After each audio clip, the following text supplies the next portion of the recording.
ನಮಸ್ತೆ ಕರ್ನಾಟಕ. ನಾನು ನಿಮ್ಮ ಪ್ರೀತಿಯ ಚೈತ್ರ ಆರ್ದೇವಾಡಿಗ ಮಾತಾಡ್ತಾ ಇರೋದು. ಇವತ್ತಿಂದ ನಾನು ಹೊಸ ಪ್ರಯತ್ನ ಮಾಡೋಣ ಅಂತ ಹೇಳಿ ಅಂದ್ಕೊಂಡಿದ್ದೇನೆ. ಏನಪ್ಪ ಅಂತ ಹೇಳಿ ಕೇಳ್ತೀರಾ? ಏನಿಲ್ಲ, ನನ್ನ ವ್ಲಾಗ್ಗೆ ನನ್ನ ಕತೆ ಹೇಳಿ ಹೇಳಿ ಹೇಳಿ ನನಗಂತೂ ಬೋರ್ ಆಗಿಬಿಟ್ಟಿದೆ. ನನಗೂ ಮುಂಚೆ ನೀವು ಕೇಳಿ ಕೇಳಿ ಬೋರ್ ಆಗಿಬಿಟ್ಟಿದ್ದೀರಿ ಅನ್ನೋ ಸತ್ಯ ನನಗೊತ್ತು. ಇವತ್ತಿಂದ ಹೊಸ ಪ್ರಯತ್ನ ಮಾಡೋಣ ಅಂತ ಹೇಳಿ ನಿಮ್ಮ ಮುಂದೆ ಹಾಜರಾಗಿದ್ದೇನೆ. ನಾನು ಕತೆ ಬರೆಯೋದರಲ್ಲಿ ತುಂಬ ಆಸಕ್ತಿ ಹೊಂದಿರೋದ್ರಿಂದಾಗಿ ನಾನು ಇಂದಿನಿಂದ ಕತೆಯನ್ನು ಹೇಳ್ತೇನೆ ನನ್ನ ವ್ಲಾಗಿಗೆ. ನೀವು ಕಥೆಯನ್ನು ಇಮ್ಯಾಜಿನ್ ಮಾಡ್ಕೊಳ್ತಾ ಈ ಒಂದು ವ್ಲಾಗನ್ನು ಕೂಡ ನೋಡ್ತಾ ಎಂಜಾಯ್ ಮಾಡ್ಬೋದು ಅಂತ ಹೇಳಿ ಅನ್ಕೋತೇನೆ. ಹಾಗಾದರೆ ಬನ್ನಿ ಒಂದು ಕಥೆಯನ್ನು ಸ್ಟಾರ್ಟ್ ಮಾಡೋಣ. ನಾನಿವತ್ತು ನಿಮ್ಮೊಂದಿಗೆ ಹಂಚಿಕೊಳ್ಳುತ್ತಿರುವ ಕಥೆಯ ಹೆಸರೇನಪ್ಪ ಅಂತ ಹೇಳಿದರೆ ದೇಹ ಮಣ್ಣ ಸೇರಿತ್ತು. ಶೀಲಾ ಬಾರಮ್ಮ ಬೇಗ, ಮನೆ ಕೆಲಸವೆಲ್ಲ ಬಾಕಿ ಇದೆ. ಇವರನ್ನು ಬೇರೆ ಹಾಸ್ಪಿಟಲ್ಗೆ ಕರ್ಕೊಂಡು ಹೋಗಬೇಕು. ನೀನು ಇಷ್ಟು ತಡವಾಗಿ ಬಂದರೆ ನನಗಂತೂ ತುಂಬ ಗಡಿಬಿಡಿಯಾಗುತ್ತದೆ ಎನ್ನುತ್ತಲೇ ಹೊಸ್ತಿಲ ಬಳಿ ನಿಂತಿದ್ದ ಪಾರ್ವತಮ್ಮ ಹಿಂತಿರುಗಿ ಒಳ ಹೊರಟರು.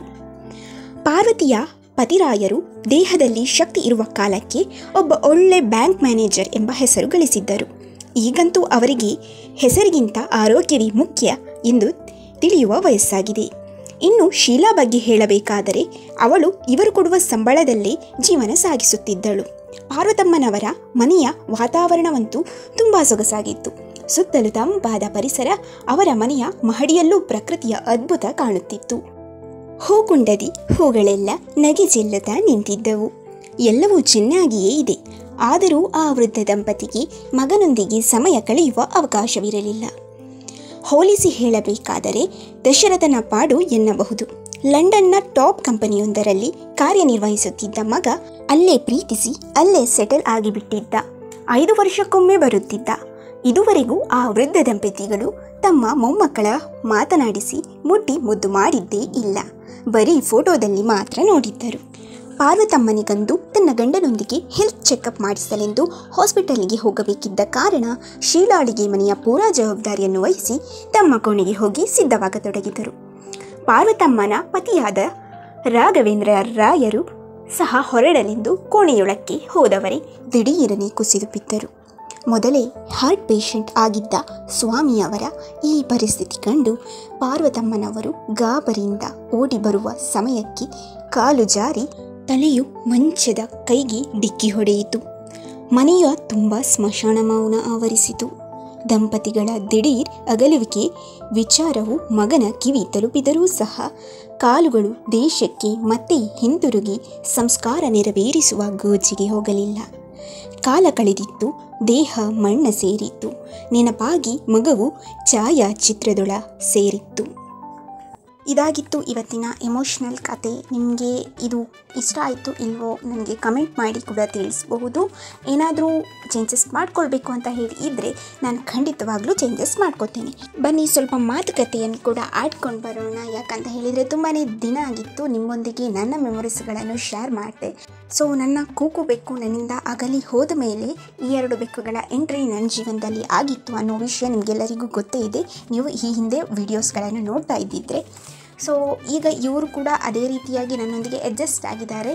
ಆ್ಯಂಡ್ ನೀವು ಈ ಹಿಂದೆ ಕ್ಲಿಪ್ಪನ್ನು ಗಮನಿಸಿದರೆ ಗೊತ್ತೇ ಇರುತ್ತೆ, ನಾನು ಸೈಕಲ್ನ ಹತ್ರ ಹೋಗುವಾಗ ಅವುಗಳು ಕೂಡ ಬರ್ತಾ ಇದ್ವು.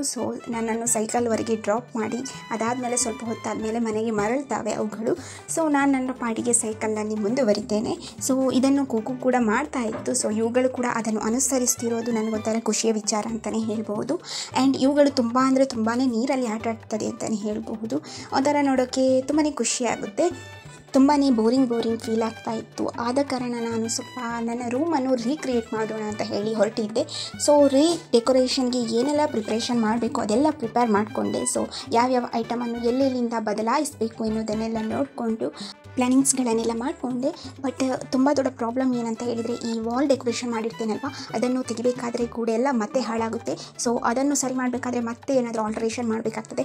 ಏನೇ ಮಾಡಿದರೂ ಮೊದಲಿನ ಥರ ಆದ ಗೋಡೆ ಆಗಲಿಕ್ಕೆ ಸಾಧ್ಯ ಇಲ್ಲ ತಾನೇ. ಅದೊಂದು ಪ್ರಾಬ್ಲಮ್. ಪ್ರಾಬ್ಲಮ್. ಹಾಗಾಗಿ ನಾನು ಯಾವುದೇ ವಾಲ್ ಡೆಕೋರೇಷನನ್ನು ಎಕ್ಸ್ಚೇಂಜ್ ಮಾಡಬೇಕು ಅಂತ ಹೇಳಿ ಆದರೂ ರೀಕ್ರಿಯೇಟ್ ಮಾಡಬೇಕು ಅಂತ ಹೇಳಿ ಆದರೂ ತುಂಬ ಸರಿ ಯೋಚನೆ ಮಾಡ್ತೀನಿ. ಬಿಕಾಸ್ ಒಂದು ಸರಿ ಅಂಟಿಸಿದ ಮೇಲೆ ಅದು ಪರ್ಮನೆಂಟ್ ಆಗಿದ್ರೇ ಚೆಂದ ಆ ಗೋಡೆಗೆ. ಸೊ ನನಗೆ ಯಾಕೋ ಅದನ್ನು ನೋಡಿ ಬೋರ್ ಆಗ್ತಾ ಇತ್ತು ಎಂಬ ಕಾರಣಕ್ಕೆ ಆ ರೀತಿಯಾಗಿ ಚೇಂಜಸ್ ಮಾಡುವ ಪ್ಲ್ಯಾನಿಂಗ್ ಮಾಡಿಕೊಂಡೆ. ಸೊ ಈಗ ಒಂಥರ ಸ್ಯಾಟಿಸ್ಫೈಯಿಂಗ್ ಆಗ್ತಾ ಇದೆ ಆ್ಯಂಡ್ ಮಜಾ ಕೂಡ ಬರ್ತಾ ಇದೆ ಕ್ಲೀನಿಂಗ್ ಮಾಡೋಕ್ಕೆ. ಸೊ ಯಾವ್ಯಾವ ವಸ್ತುಗಳು ಮೆಮೊರೀಸ್ಗಳನ್ನು ಹೊಂದಿದ್ದಾವೋ ಅದನ್ನು ನೋಡ್ತಾ ಇದ್ದರೆ ಮತ್ತೆ ನನಗೆ ಆ ಮೆಮೊರೀಸ್ಗಳೆಲ್ಲ ನೆನಪಾಗ್ತದೆ.